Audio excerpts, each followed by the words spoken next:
Olá, pessoal, tudo bem? Boa noite.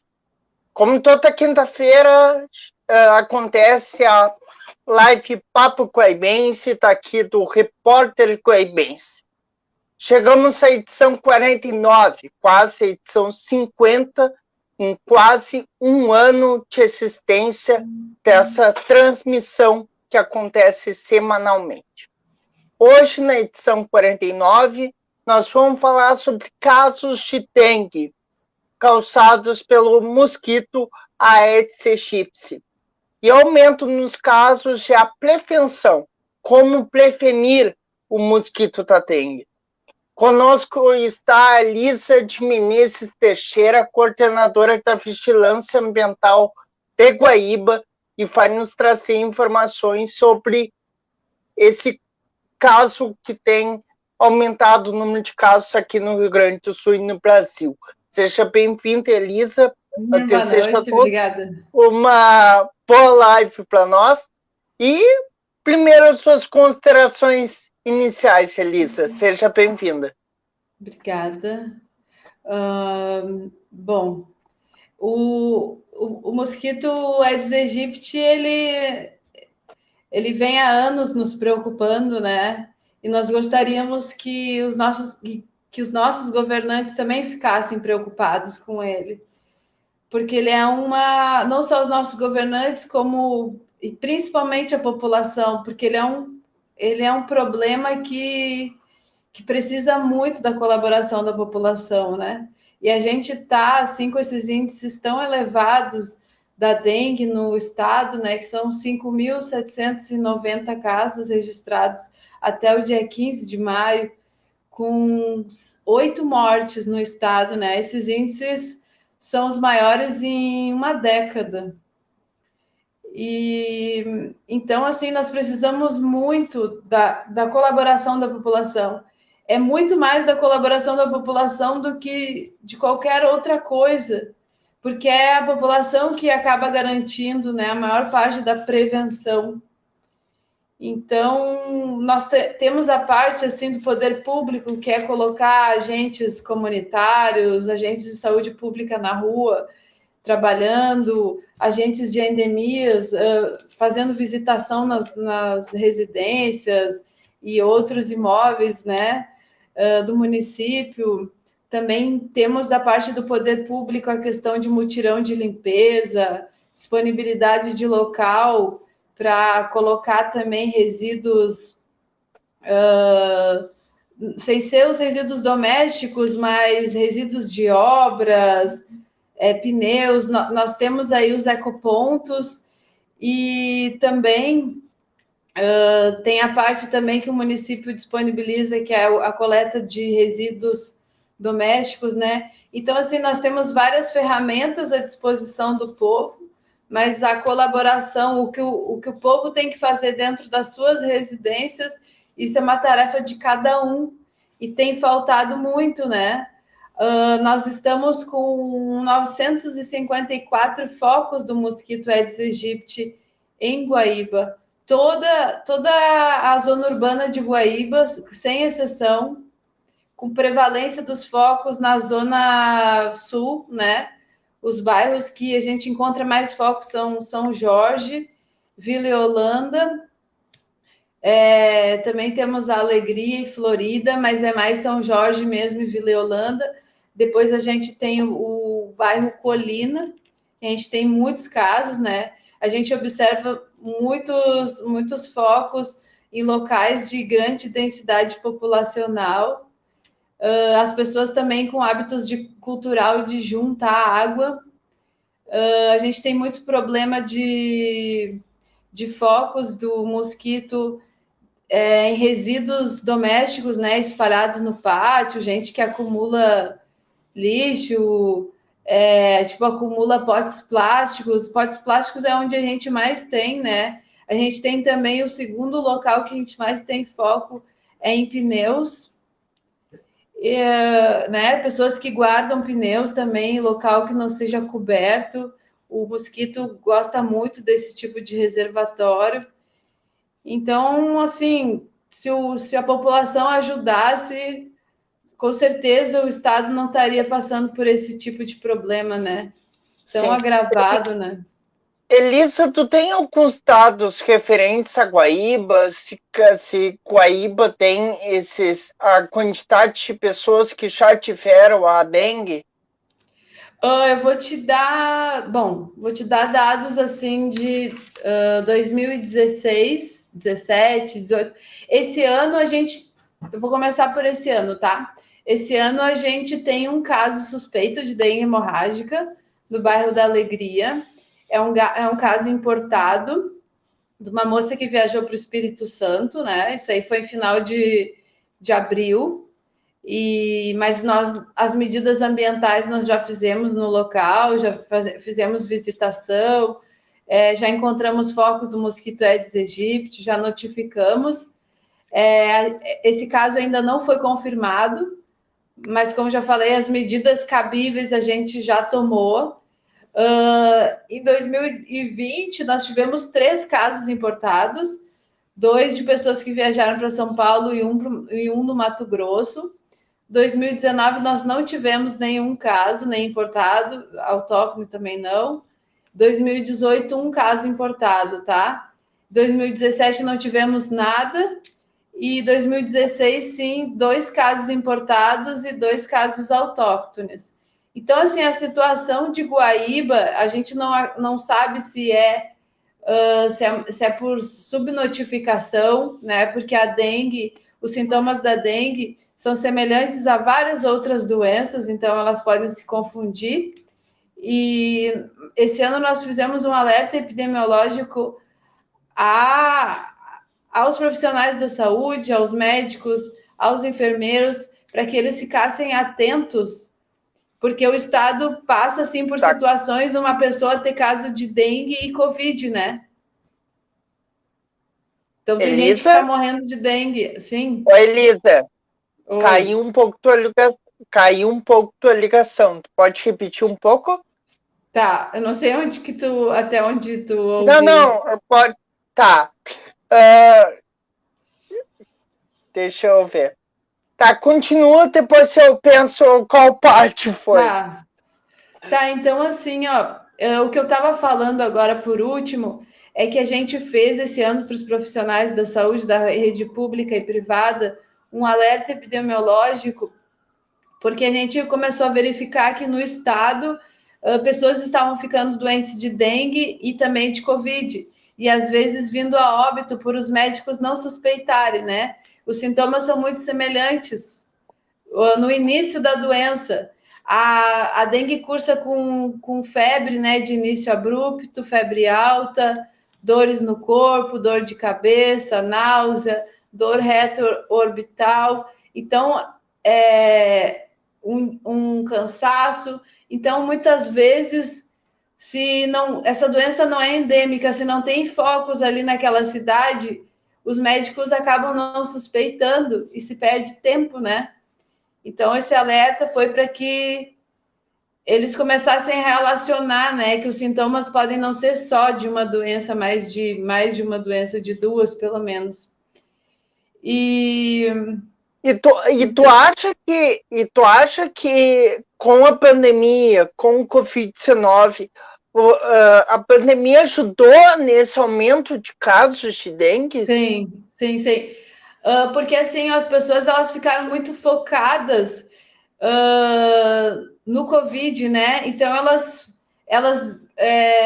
tiveram uma falta de atenção com a questão da prevenção de reservatórios de água.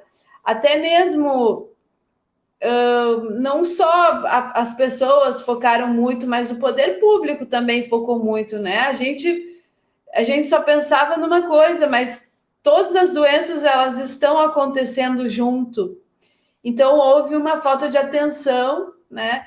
As pessoas elas estavam mais em casa e estavam até mais suscetíveis à dengue, porque elas estavam gerando mais lixo em casa, gerando mais reservatórios e estavam menos atentos. Então é uma junção de fatores, né?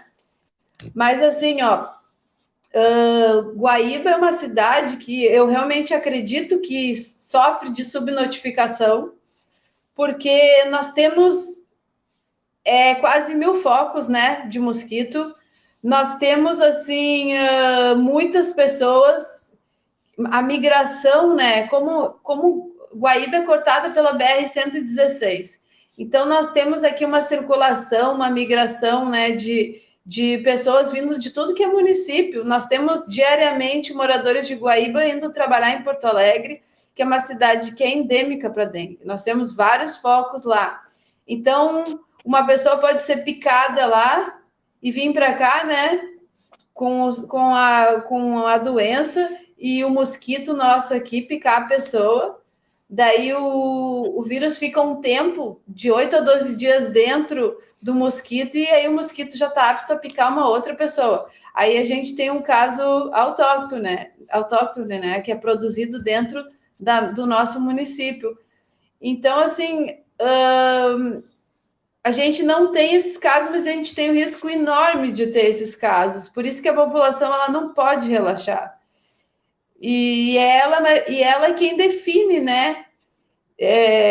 Porque a maior parte desses casos esses focos, a gente encontrou foi em residências. 95% dos focos que a gente já encontrou foram em moradias, né? E não é por falta de informação, porque as pessoas têm informação de sobra. Quando a gente conversa com elas, nas visitas técnicas que a gente tem, que a gente faz, a gente percebe que as pessoas têm um alto grau de conhecimento sobre esse assunto. Só que elas não têm a disposição do cuidado, né? É isso que falta. E é a vacina que vai acabar no futuro próximo, né? O Butantan tá nas últimas fases aí de teste da vacina. Tem um laboratório japonês também que está solicitando um registro da vacina na Anvisa. Então, eliminar o mosquito não é possível, né? O Guaíba é um município infestado, assim como quase 90% dos municípios gaúchos e também pelo Brasil são infestados. Então, a nossa saída vai ser mesmo a vacina, mas as pessoas precisam continuar cuidando, né? Tá, o acesso delas é muito mais fácil tu evitar a dengue, a zika, a chikungunya, a febre amarela, que são transmitidas pelo mesmo vetor, pelo mesmo Aedes aegypti, do que um coronavírus, né? Tu acha que falta um pouco de ações educativas sobre a dengue? Não, assim, o conhecimento na mídia, tipo a televisão, o jornal, isso aí as pessoas têm de sobra o conhecimento. Eu vou fazer uma meia-culpa, assim, durante a pandemia, a gente faltou ações nossas educativas, sim.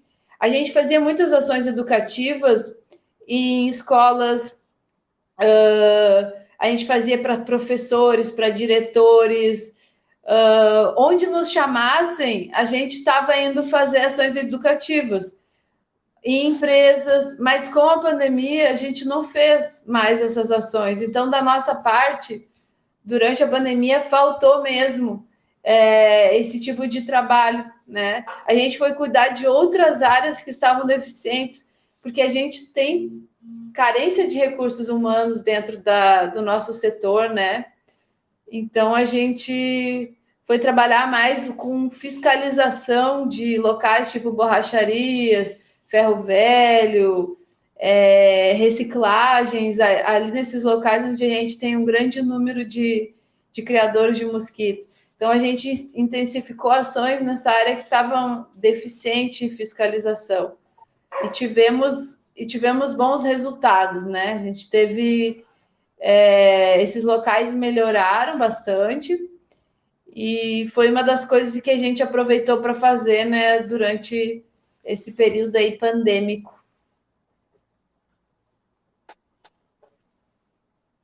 Elisa?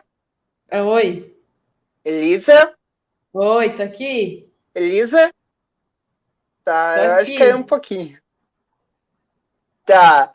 Elisa, só para nossa conversa tá muito boa.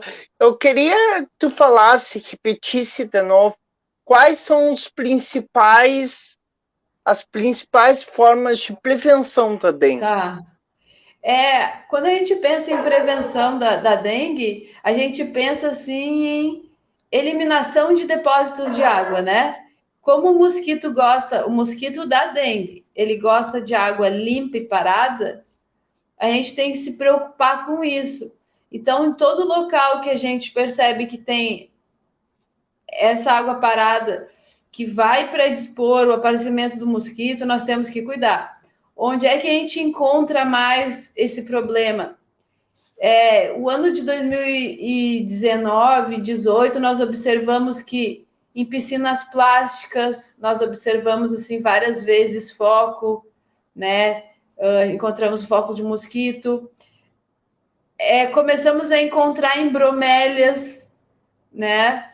Pessoas que têm jardins cheios de bromélia, nós pedimos para que as pessoas plantem bromélias dentro de vasos e coloquem sob cobertura, não coloquem a céu aberto. A bromélia é possível molhar a bromélia só ali direto na raiz, não precisa molhar a bromélia por cima. Ela acumula água no centro dela, então a gente tem que evitar isso. As caixas d'água também, caixas d'água que as pessoas não tampam. Ali onde tem o ladrão, colocar tela, porque o mosquito ele vai entrar em qualquer lugar, menor que seja, né? A gente já encontrou foco do mosquito em tampas de refrigerante, casca de ovo, os menores lugares que tu imaginar já foram encontrados. Pneus também, como eu já falei, é o segundo depósito preferencial dos mosquitos, né? A gente também tem um grande problema nas borracharias que não tem aquela logística reversa, né? O ideal é que toda borracharia tivesse a logística reversa, eles trocam o pneu e aí eles fazem ali um contrato com uma empresa que recolhe pneu, e aí esse pneu pode virar várias coisas, né? Então, mas o pior de tudo são as pessoas que elas não querem dar uma destinação correta para o resíduo doméstico. Esse é o pior, né?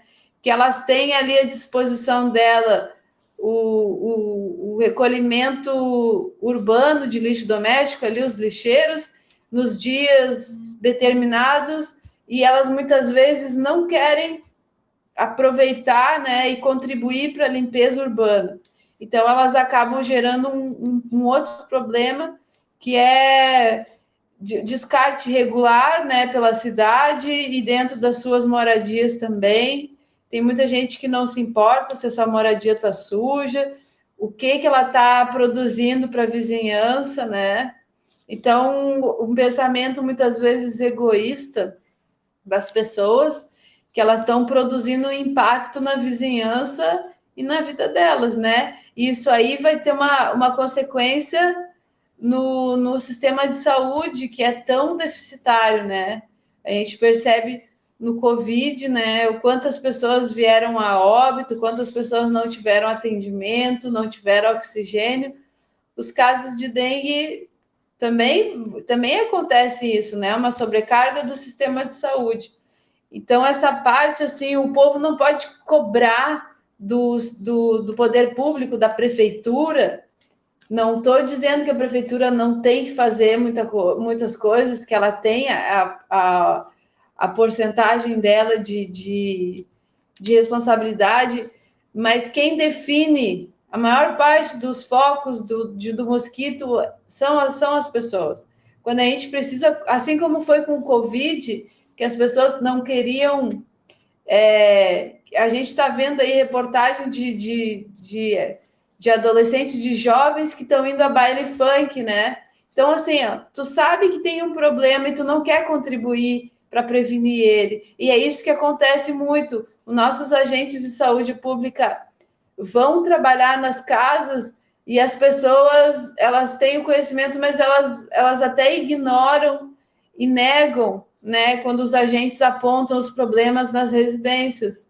E muitas não têm boa vontade.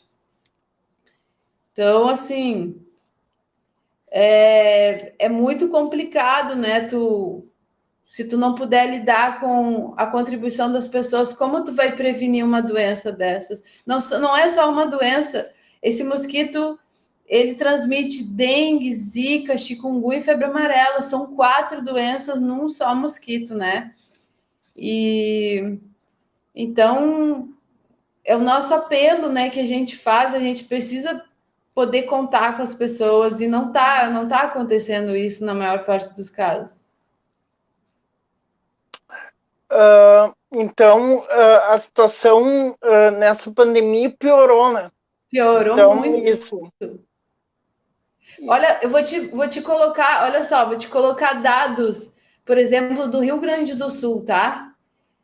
Em 2019, nós tínhamos 1.340 casos de dengue, tá? E já era muito. Porque em 2018 a gente tinha 25 casos de dengue. 2019, 1.340. 2020, 3.613. Isso aí nós estamos falando de períodos de 12 meses. Mas aqui em 2021 são 5.000. Agora já passa de 6.000, só que não são dados oficiais, mas a gente já sabe que já passa de 6.000, tá? 5.790 casos em 6 meses. Não é um período de 12, é de 6 meses. A coisa, ela tá totalmente descontrolada, né? A gente tem uma epidemia de dengue em várias cidades do Rio Grande do Sul. Concentração dos casos no norte, lá no município de Erechim, já passam 2.200 e tantos casos, né? Nós temos a cidade aqui, ó, de Santa Cruz, que é no Vale Rio Pardo. de Rio Rio Pardo. Pardo. A gente tem deixa eu ver aqui que eu tinha anotado aqui, 1.000 e poucos casos, né? A cidade de Santa Cruz, ela fica, acho que a 200 quilômetros de nós aqui, né? Tem É uma cidade 250 por aí. por aí. É uma cidade que é muito próxima de nós, né? E já tem, assim, tantos casos. E aí tu imagina, assim, é muito fácil uma pessoa sair de Santa Cruz e trazer um mosquito contaminado dentro de um carro, por exemplo. Porque, assim, ó, o Aedes aegypti, ele consegue estar em vários lugares do Brasil. Eu acho que tá caindo. Tá. Deu, agora deu. Deu? Agora deu. Tu parou em Santa Cruz do Sul. Tá. Por que esse mosquito, o Aedes aegypti, ele assim, ó, ele voa no máximo a 1,20 m, tá, de altura. Mas através, por exemplo, de um elevador, ele chega em todos os andares de um prédio. Através de um caminhão e de um carro, de um ônibus e de um catamarã, ele consegue sair de cidade para outra cidade, entendeu? Ele não vem voando, ele vem dentro de veículos. Então, ele pode vir infectado de qualquer parte do Brasil, do Rio Grande do Sul, e chegar na nossa cidade. É isso que as pessoas têm que se dar conta, que numa hora, num estalar de dedo, a nossa realidade pode mudar, né? E aí o indivíduo ficar doente de uma doença que ele nem imagina. Então, sim, é muito fácil mesmo, sabe, se infectar. E são doenças graves e fatais. Então é isso, Elisa. Uma conversa bem rápida, mas bem informativa, né? O que está acontecendo no Rio Grande do Sul, no Brasil, né? Sobre o mosquito Aedes. Eu peço obrigado aqui e deixo para ti as considerações finais Tá bom. nessa live do Papo Vai Bens. Tá bom. Então, faço novamente um apelo, né, à população de Guaíba, que nós precisamos muito da colaboração do povo, né? Que nós não queremos ver mais mortes, né, por uma doença que é prevenível, que os médicos também não estão muito alertas a respeito dela, né, porque está todo mundo pensando muito em Covid ainda a gente sofre muito as consequências dessa pandemia. Então, tudo aquilo que a gente pode evitar, que a gente conhece, o mosquito ele não é um inimigo desconhecido, o mosquito a gente fala em dengue há muitos anos, né? A gente fala em dengue há décadas, a gente sabe como prevenir há décadas, então é um descaso da população. A gente sofrer por um vírus desconhecido, né? Os pesquisadores ainda não sabem muitas coisas sobre vacina, sobre tantas coisas a respeito do coronavírus, né? Mas a gente sabe quase tudo a respeito da dengue, da zika, da chikungunya. A chikungunya tem consequências, assim, dores articulares nas pessoas, e os casos de chikungunya aumentaram muito no estado, muito mesmo. Então, assim, a gente tem uma doença que pode ser incapacitante. O indivíduo tem que parar de trabalhar pelas dores articulares, né, ficarem de forma crônica. Então, qual é a necessidade da gente se a gente tem que fazer um esforço tão pequeno para prevenir essa doença? Então, a gente está nas nossas mãos todas as ferramentas, a gente só precisa de boa vontade para isso acontecer. Então, que as pessoas elas tenham amor, né, ao próximo e amor por elas mesmas. Elas são parte disso, né? Então, elas são corresponsáveis, tanto da cura quanto da doença, né? Então, é esse apelo que eu faço e agradeço muito a oportunidade. A gente precisa realmente trabalhar nesse assunto, porque a gente não quer que a nossa cidade chegue ao ponto que chegou. Eu tenho uma amiga em Santa Cruz do Sul, eu conversei com ela estava em casa se recuperando de dengue, né? E ela falou, Elise, isso aqui não é brincadeira, eu fiquei muito mal, eu fiquei praticamente morta em cima de uma cama. Ela ficou muito assustada, né? Porque ela achou que a dengue estava muito longe dela e ela ficou doente de uma doença que assustou muito ela achou que fosse morrer. Então, eu conheci uma pessoa muito próxima a mim, né? E eu fiquei com o coração muito na mão, assim, achando que ela fosse nos deixar. Mas, graças a Deus, ela sobreviveu, né? E já voltou a trabalhar. Então, fica aí o meu pedido para a população dessa cidade e também para o Rio Grande do Sul inteiro, para que tenhamos mais amor ao próximo e consciência. Tá bom, Então Pedro? é isso. Muito obrigada, Muito tá? Pela obrigado, Elisa. oportunidade. Eu que agradeço. Tá bom, Até então. mais. Até mais. Até. Tchau, tchau. Tchau, até. Até. Até.